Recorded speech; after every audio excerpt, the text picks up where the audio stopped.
네, 토요일 오전에 발생한 그 테러 때문에 드디어 프랑스를 중심으로 보복에 나섰습니다. IS의 본거지 라카 공습했고요. 다국적 연합이 들어서고 있습니다. 그런데 여전히 시리아와 이라크의 일부인 IS의 본거지 여기는 낙원이라고 많은 세계의 청년들을 유혹하고 있습니다. 관련된 얘기 정리해 보겠습니다. 자, 천상철 차장, 보복이 시작된 겁니까? 그렇습니다. 이 프랑스와 미군이 이제 보복을 좀 시작했다 이렇게 볼 수 있을 텐데요. 프랑스의 보복은 당연히 수순으로 예상이 됐었는데 대규모로 공습이 이루어졌습니다. 전투기를 포함해서 12대의 비행기에서 20개의 포탄이 떨어지면서 공습을 이제 시작을 했는데 아마 이번 공습이 아마 한 번으로 끝날 것 같지는 않고요. 여러 차례 계속될 것 같고 시리아의 근거지를 이제 프랑스가 타격을 했다면 미국은 이제 다른 나라 IS의 근거지가 여러 군데 퍼져 있으니까 그렇게 비행기가 날아가서 폭탄을 투하를 해서 본거지 낙가를 폭격을 했습니다. 피해 응징이 시작됐다는 이제 분석이 나오고 있습니다. 프랑스 공군에서는 이제 출격하는 모습까지만 공개를 했고요. 실제 폭격하는 장면 저희 예전에 이라크 전쟁처럼 CNN을 통해 볼 수 있는 상황은 아닌 것 같습니다. 네, 그렇습니다. 예, 프랑스의 전투기들이 출격해서 공습하는 장면 아쉽게 지금 볼 수는 없습니다만 나중에 아마 이제 피해가 공식적으로 집계가 되고 상대방이 어떤 타격을 줬는지가 확인이 되면 그런 장면도 아마 공개할 수 있지 않을까 조심스럽게 예측은 해봅니다.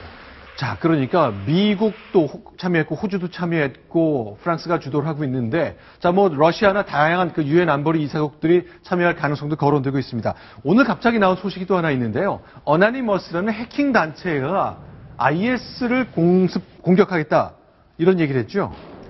네, 어나니머스는 이제 해킹 조직인데 여러 차례 이제 중요한 해외 유수의 기관들을 도청하고 해킹해서 논란이 되기도 했었는데 테러는 어느 누구에게도 환영받지 못하는 나쁜 행동이기 때문에 어나니머스가 이 전 세계를 샅샅이 뒤져서 끝까지 IS 테러리스트를 발본색원하겠다. 그리고 이런 그 대규모 사이버 공격도 기대해라. 전쟁은 이제 선포가 됐다. 이렇게 주장을 하면서 또 새로운 국면을 맞고 있습니다. 일단 IS가 저렇게 이제 그러니까 해킹 단체에서 관심이 있는 이유가 그 인터넷을 통해서, 페이스북을 통해서, 그 트위터를 통해서 많은 자신들의 생각을 전파하기 때문일 텐데 과연 어떤 결과가 나와야 될지 좀 봐야 되겠습니다. 그런데 송평현 의원께 좀 질문 드릴게요. 자, 동아일보의 파리 특파원을 지내셨는데 많은 사람들이 좀 걱정하고 아쉬워하는 것 중에 하나가 이 프랑스에 대한 테러, 이라크에선 정보당국에서 좀 알고 있어라고 얘기를 했다는 건데 어디까지가 맞는 얘기인가요? 네, 뭐 AP통신에 따르면 그 IS 조직원 24명이 라카에서 훈련을 받고 프랑스에 침투했다는 내용입니다. 그래서 알-바그다디라고 IS의 그 수장이 미군 주도의 공습에 참여한 나라, 프랑스라든가 또 시리아 정부를 돕고 있는 러시아, 이란을 겨냥해 테러 공격을 지시했다는 내용인데요. 그러나 프랑스 정보기관은 이런 종류의 통신은 거의 매일같이 받고 있다고 말합니다. 그래서 아마 무시를 했던 것 같고요. 아마 늑대가 나타난다고 외쳤는데 너무 자주 외치다 보니까 경고로서의 효과가 없었던 것이 아닌가 하는 생각이 듭니다. 지금 화면에 보이는 것 알-바그다디 IS의 리더인데 상당히 젊어 보이는데요.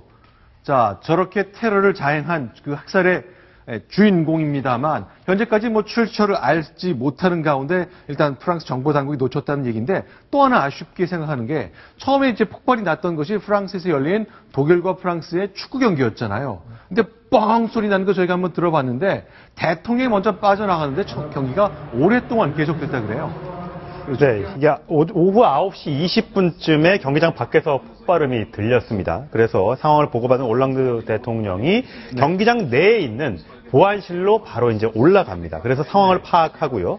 바로 빠져나가진 못하고 중간에 휴식 시간을 이용해서 경기장을 빠져나가서 안전한 곳으로 대피를 하게 됩니다. 저게 남아있는 일반 시민들, 축구를 관람하러 온 사람들은 그 얘기를 모르고 있다가 8만 명이나 되는데 모르고 있다가 나중에 휴대전화로 뉴스 속보를 전달받고서야 밖에서 뭔가 큰일이 터졌구나. 이렇게 해서 대통령이 저런 걸 먼저 빠져나가는 것이 맞느냐? 뭐 이런 일부의 지적도 나왔습니다. 자, 올랑드 대통령 저렇게 이제 저 대통령이 축구를 보다 그랬는데 지금 화면에 보셨던 거는 이제 폭발을 울린 후에 대피가 시작되니까 일단 그라운드에 관중들이 몰려온 건데 박성훈 의원께 좀 질문 드리겠습니다.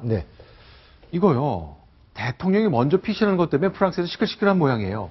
그럴 수 있는 거 아니냐라고 생각하는 분들도 많이 있는 것 같은데 어떻게 보세요? 아마 그 대통령 쪽에서는, 올랑드 쪽에서는 이 갑작스럽게 예를 들어 경기를 중단시키고 관중에게 이렇게 하면 엄청난 혼란이 빚어질 것을 우려해서 일단 빨리 가서 그 근처 가서 상황을 파악하고 지휘에 들어갔다 이렇게 아마 설명을 하고 있는 모양입니다. 그렇지만은 사실은 그 밖에서 들린 폭발음이 네. 곧 올랑드 대통령이 있던 그 현장에 이쪽까지 전해지는데 불과 많은 시간이 걸리지 않았거든요. 네. 다시 말해서 이 혼란은 어차피 저 당시에 먼저 중단시켰든 그 이후에 중단시켰든 오게 돼 있던 겁니다. 네. 그렇다면 빨리 상황을 오히려 대통령이 침착하게 지금 밖에 이런 상황이 있습니다. 내가 대통령으로서 상황을 파악하고 대처를 하겠습니다. 여러분 침착하게 대처해 주십시오라고 하는 것이 보다 네. 책임 있는 그 대통령 지도자로서의 처신이 아니었나 이런 생각이 듭니다. 네, 일단 프랑스 정부에서는 대통령이 피신한 걸 알렸다면 대혼란이 일어났을 것이다. 프랑스에 있는 파리 시민들이 침착하게 대피하는 일은 없었을 거라고 설명한다는데 일단 대통령의 앞선 피신 때문에 시끌시끌한 모양인 것 같습니다. 자, 근데 송평일 의원 역시 파리 얘기를 좀 돌아가겠습니다. 프랑스의 인구의 상당수가 수백만 명의 아랍인들이 살고 이슬람계가 살고 있는데 이것 때문에 이들이 차별받기 때문에 여러 가지 타겟이 된 이유 중에 하나라는 설명도 듣고 있거든요. 실제 프랑스에서 이렇게 이슬람 교도들이 정치적 피해를 받거나 그런 상황에 몰려 있나요? 네, 프랑스는 톨레랑스의 나라로 가장 많이 알려져 있습니다만 네.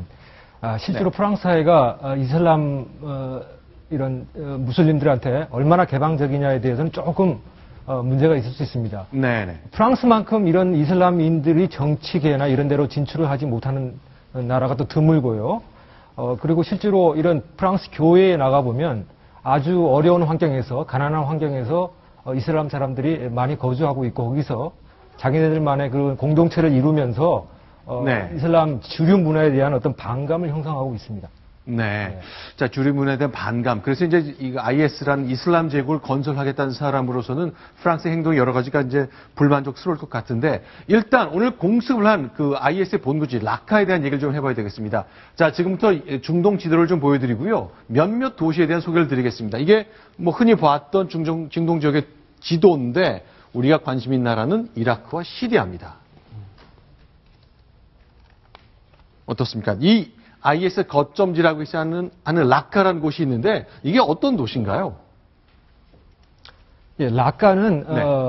시리아에서 네. 수니파들이 많이 사는 도시입니다. 네. 시리아는 보통 시아파들이 네. 소수 시아파가 정권을 쥐고 있는데 네. 라카라든가 이런 팔미라 이런 지역은 네. 수니파들이 많이 사는 지역입니다. 네. 그럼 IS가 왜 저기를 점령하게 됐냐면 네. IS는 원래 이라크로부터 시작한 그런 무장 단체인데요. 네.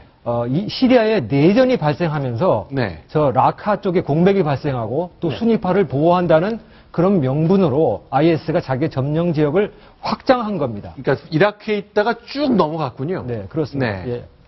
자, 그런데 시리아가요. 우리가 이제 그 아사드 대통령 독재자라는 얘기를 계속 듣고 내전 중에 자국민을 화학 무기로 공격해서 수십만 명이 사망했다는 보도가 계속 나오고 있는데 어떻습니까? 이 라카 이게 점거지가 됐기 때문에 이 안을 상대로 IS가 상당한 선전전, 심리전을 폈다 그러는데요.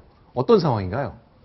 김태현 변호사 어제 저 내용을 좀 보셨겠습니다만 어떤 상황까지 좀 나가고 있나요? 예, 그러니까 지금 강원 양면 심리적으로 양쪽으로 쓰고 있는 거죠. 그러니까 자신들을 반대하는 세력들에게는 자신들의 어떤 공포심, 어떤 그런 것들을 조장하기 위해서 잔혹한 처형 장면이라든지 그런 장면들을 계속 SNS나 유튜브부터 유포를 합니다. 즉 자신들을 반대하는 세력을 우리가 이렇게 강하게 하겠다는 것을 보여주는 것이고 또 한편으로 포섭 대상, 즉 전 세계에 퍼져 있는 외로운 늑대라든지 그런 포섭 대상들을 위해서는 지금 굉장히 온화하는 모습들을 보여준다는 거죠. 지금 저 부분은요, IS가 점령하고 있는 지역의 모습입니다. 즉, 점령하고 있는 지역에 제가 봤을 때 정육점 같은데, IS가 이런 정책을 했습니다. 어떤 도시를 점령해서 여기는 순위파들이 많다. 즉, 나에 대해 우호적인 세력이 많다라고 하면 철저하게 어떤 선전의 대상으로 삼는 거죠. 일단 병원을 지금 시설을 확충하고 모든 의사들을 가까우고 방문해서 의료 어떤 빈민들의 지원 활동을 펼칩니다. 또한 그 당시에 그 지역의 어떤 생필품, 특히 이제 고기 가격을 반값으로 낮춰서 어떤 생활의 안정을 도모하는데 이건 전형적인 프로파간다라고 할 수 있죠. 즉 북한이 쓰고 있는 북한이 황선이라 신은미를 통해서 북한의 어떤 평양의 좋은 모습만 보여주고 실제로 많은 인민들은 배고픔에 떨고 있고 요독 정치주에서 고생하고 있는 그 양면적인 모습이 저 IS에도 그대로 나타나는 것이죠. 본인들의 선전 대상으로 삼은 곳은 저렇게 지상 낙원처럼 포장을 하지만 실제 들어가면 잔혹한 처형 장면이 기다리고 있는 전형적인 이중 전술이라고 보시면 될 겁니다. 자, 지금 보이시는 거요. 자, 어린아이가 보입니다. 머리에 뭐가 보이죠? 권총과 수류탄이 보이죠? 네, 네. 그렇네요. 권총과 수류탄이 보여서 저 아이도 나중에 커서 자라서 IS 대원으로 키우겠다. 이런 뜻이 담겨 있는데 네. 저 새 생명에 권총을 머리 위에 올려놓는 것이 과연 바른 일인가? 아마 누구도 저걸 제대로 좋게 보는 네. 사람은 없을 것 같습니다. 자, 일단 이 IS가 점령한 라카의 모습 잠깐 봤는데 여기를 중심으로 이제 잘 선정을 편 듯한 모습을 홍보 영상으로 전파시킨 뒤에 많은 이제 전 세계의 이른바 외로운 늑대라 불리는 그 외톨박이 분들을 많이 모셨다가 테러로 만드는 모습까지 봤는데 특징 중에 하나가 월급 주는 테러리스트라면서요. 네. 기본적으로 $500? IS의 가장 무서운 네. 점은 이제까지 있었던 다른 알카에다 같은 어떤 테러한테 틀린 점은 풍부한 자금력입니다. 네. IS가 자금으로 삼는 곳은 크게 세 가지로 보시면 됩니다. 네. 일단 이라크 북부와 시리아 북부에 있는 유전 지역을 장악해서 네. 거기서 나오는 석유를 밀매를 통해 가지고 막대한 자금을 취득하고 있고 네. 또 한번 저기 지도에서 보시면 모술이라고 있습니다. 저기 이라크의 굉장히 북부의 가장 큰 도시인데 저 모술을 점령할 당시에 저기에 있던 이라크 중앙은행이 보관하고 있던 우리나라 돈으로 4,500억에 달하는 현금을 확보를 했습니다. 네. 더군다나 여러 시리아 북부에 있는 유적이나 유적 같은 것들을 또 유럽 쪽으로 밀매를 하면서 자금을 빨아들여서 막대한 자금을 가지고 있기 때문에 그 자금을 가지고 또 SNS 홍보 동영상을 가지고 전 세계에 퍼져 있는 불만 세력들, 즉 네. 외로운 늑대들을 포섭하는 거죠. 월급 네. 주고 너 다 집도 주고 모든 걸 다 해줄 테니 우리와 같이 하자. 이런 식의 선동술을 쓰는 것이 IS의 가장 무서운 점이라고 보시면 될 겁니다. 지금 보면 IS가 세계에서 가장 부유한 테러 집단이라 나오지 않습니까? 그러니까 시리아의 최대 유전인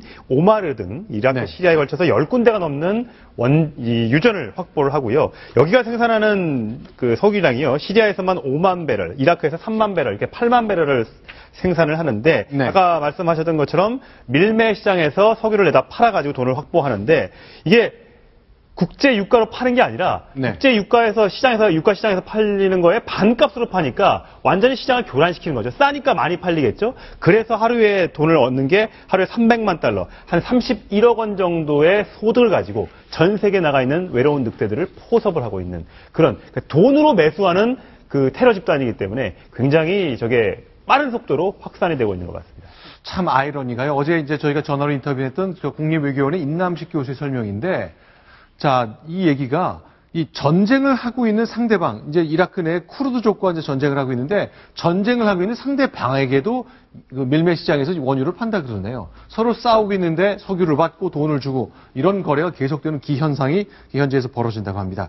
자, 그런데 이제 제일 걱정하기도 하지만 궁금해 하시는 분들 중에 하나가, 아니, 알카에다가 9.11을 일으켰는데, 이 이제 IS라는 것, 이슬람 스테이트니까 이슬람 국가란 이 단체가 뭐가 다른 건지 궁금해하는 분들이 많습니다. 어떻습니까?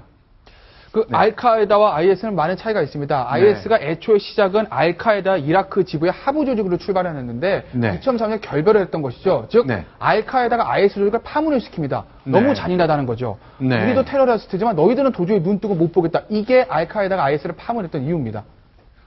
네, 거기 IS가 이제 원래는 알카에다의 하부 조직이었는데 중간에 이제 시리아 내전이 발생하면서 IS가 시리아에 있는 수니파들을 도와주러 들어갑니다. 거기서 세력을 더 키우면서 IS가 단지 이라크에만 머무는 것이 아니라 이라크와 시리아에 동시에 펼쳐지는 광대한 영역과 인구를 흡수함으로써 더 큰 세력이 돼버림으로써 알카에다를 능가하는 조직이 돼버린 결과가 생긴 것입니다. 그러니까 알카에다가 이제 테러 조직이지만 이제 숨어서 지냈잖아요. 근거지가 없이 이제 여러 군데를 돌아다니면서 뭐 아프간의 동굴에서도 지내기도 했는데 결국 IS라는 것은 자기가 국가임을 선포하고 영토를 갖겠다는 거잖아요. 아주 근본적인 차이가 좀 눈에 띕니다.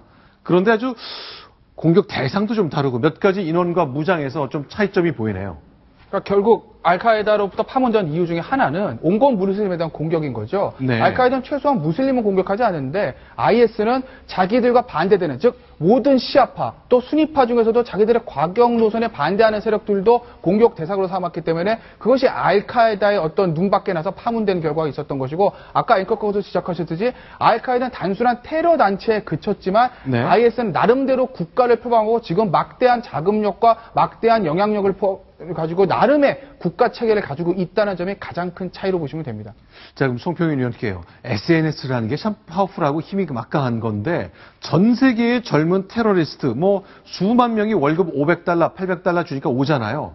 이 사람들을 포섭하는 그 SNS의 힘 어느 정도인가요? 네, 뭐 우리 네. 김모 군이 네. SNS를 통해서 거기에 흡수돼서 네. 거기에 가가지고 지금 뭐 사망을 했느니 아니느니 하는 그 소식을 저희가 듣고 있습니다. 이게 전 세계적으로 일어나고 있는 현상이고요. 매우 어떤 잔인한 장면이라든가 이런 것에 대해서 어떤 잘못된 정향을 가진 그 젊은이들이 여기에 네. 빨려들면서 거기에 흡수되고 있는 것이 아닌가. 이런 선전물의 그 일부 아마 혜택을 많은 사람들이 보지 못하고 일부만 혜택을 보고 있을 텐데 네. 그런 선전물에 혹해서 많은 사람들이 이 IS에 가입하고 있다 이렇게 지금 화면에 보시는 것처럼 어린 아이들이 저렇게 총 쏘고 저런 거를 보고 야 멋지다 이렇게 생각하는 사람이 간혹가다 있을 수 있잖아요. 저런 홍보물, 영상물의 힘 때문에 전 세계에서 생각을 좀 달리하는, 제가 동의하기 어려운 생각을 가진 분들이 있습니다. 어제 잠시 또 소개해드린 적이 있는데 호주에서는요, 멀쩡하게 의과대학을 졸업하고 의사로 일을 시작한 한 청년이 IS에 가담합니다. 그런 후에 이런 홍보 영상을 찍었는데 깜빡하면 속을 것 같습니다. 한번 보겠습니다. My name's Abu Yusuf. I'm one of the medical team here in Raqqa. I, alhamdulillah, made hijrah from Australia. I saw this as part of my jihad for Islam to help the Muslim Ummah in the area that I could, which was the medical field. And I was a little bit saddened at how long I delayed it. I wish I'd come a lot sooner. 자, 화면 보면 왼쪽 위에 이제 깃발이 막 저게 이제 공식적인 홍보물이야, 선전물이란 얘기잖아요. 그렇죠? 네. IS에 저렇게 보면 호주에서 멀쩡하게 의과대학을 졸업하고 의사를 하는 사람이 IS에 가담해서 저렇게 의료 봉사를 하고 있다? 네. IS가 정말 좋은 곳인가 보다? 이렇게 생각을 하게 만든 홍보 동영상이지만요. 실제로 보면 저 호주 의사가 실제로는 호주 자기 자국에서 성추문을 일으켜서 문제가 생겼던 의사라고 합니다. 그러니까 자발적으로 물론 갔겠지만 지금 저거 보면요.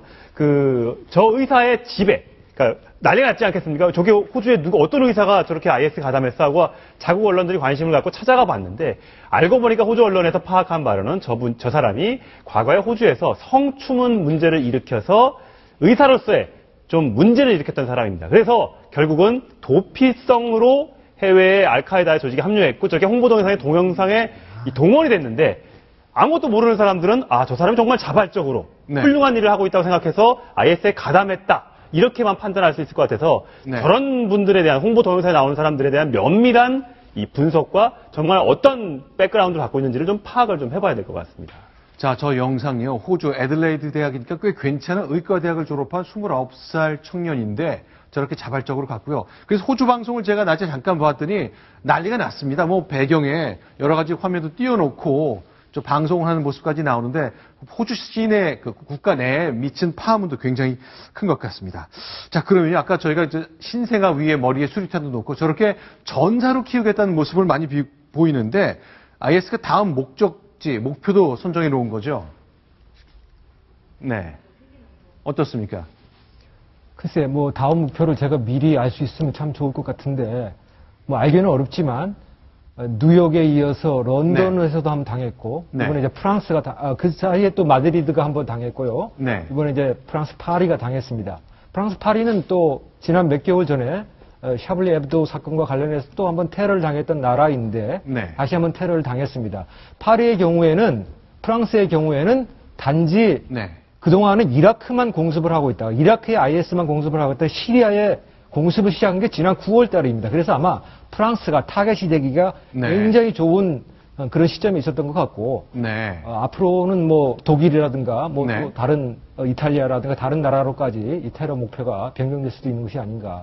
전 세계가 경각심을 가져야 되겠다 이런 생각을 하고 있습니다. 근데 이제 우리도 과연 테러의 대상이 되는 것 아닌가 하는 걱정을 좀 가질 수 있을 것 같은데 우리를 두고 대한민국을 두고 이제 IS 단체에서는 그 십자군의 동맹국의 하나인가 아닌가 이런 얘기도 했다는데 실제로 좀 걱정할 만한 단계가 되는지 모르겠네요. 일단 외교부에서는요, 네. 이 IS가 이제 지난 9월에 미국 주도의 대테러 활동에 동참하는 62개 나라를 뽑아서 십자군 동맹국 이렇게 칭하면서 경고를 지금 하고 있다고 했습니다. 네. 그러니까 십자군 국가의 시민을 살해하라 이러면서 선전선동을 일삼고 있고요. 그렇기 때문에 우리나라도 결코 IS의 테러 대상에서 안전하지도 또 피해갈 수도 없는 곳이기 때문에 좀 더 면밀한 이 정보 수집도 필요할 것이고요. 대책도 시민들도 좀 경각심을 좀 가져야 할 것 같습니다. 이제 파리 테러를 당한 이 파리를 향해서 이 파리 시민들을 위해 전 세계가 아픔을 공감하면서 추모의 행사를 계속하고 있는데요. 다양한 예술인들도 동참하고 있죠.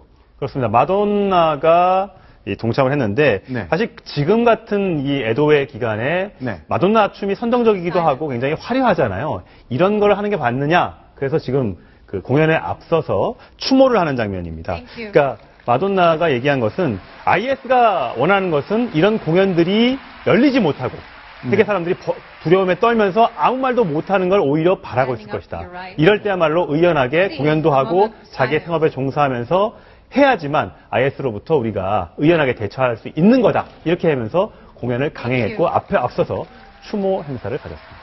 자, 파리 시민들 이제 루브르 박물관도 문을 닫았고요. 많은 사람들이 파리로 가는 것을 두려워하기 때문에 현재는 굉장히 경제 활동이나 많은 것이 멈춰서 있습니다만 어떻습니까? 테러범들이 원하는 것은 공포의 확산이잖아요. 그렇습니다. 어떤 선택을 해야 되는 거죠? 예, 그렇습니다. 그 IS가 테러가 이제까지 알카에다가 했던 9.11 테러 같은 거가 다르게 일종의 그냥 민간인들에다 무차별 살상 테러를 하는 것은 공포심을 확산시키고 싶은 거죠. 우리한테 반대한 사람은 그것이 정부기관이 아니고 군부대가 아니고 민간인이라 할 때 우리는 가리지 않고 어떤 테러를 하겠다는 것을 보여줘서 본인들에 대한 공포심을 극대화시키려는 건데 이걸 이겨내려면 아까 마돈나가 얘기했듯이 일상생활로 돌아가서 절대 IS에 두려워하지 않고 정상적인 생활을 영위하겠다는 그런 굳은 의지를 보여줄 필요가 있다고 생각합니다. 네, 9.11 테러가 나왔던 2001년 부시 대통령이 마이크로폰을 들고 뉴욕 그 폐허에 서서 한 얘기가 있죠. 우리 야구장 다시 돌아가고요. 백화점을 가서 쇼핑도 합시다. 바로 이것이 바로 일상으로 돌아가는 힘일 겁니다. 얘기했는데 이 같은 메시지가 파리 시민들에게도 적용이 될 것 같습니다.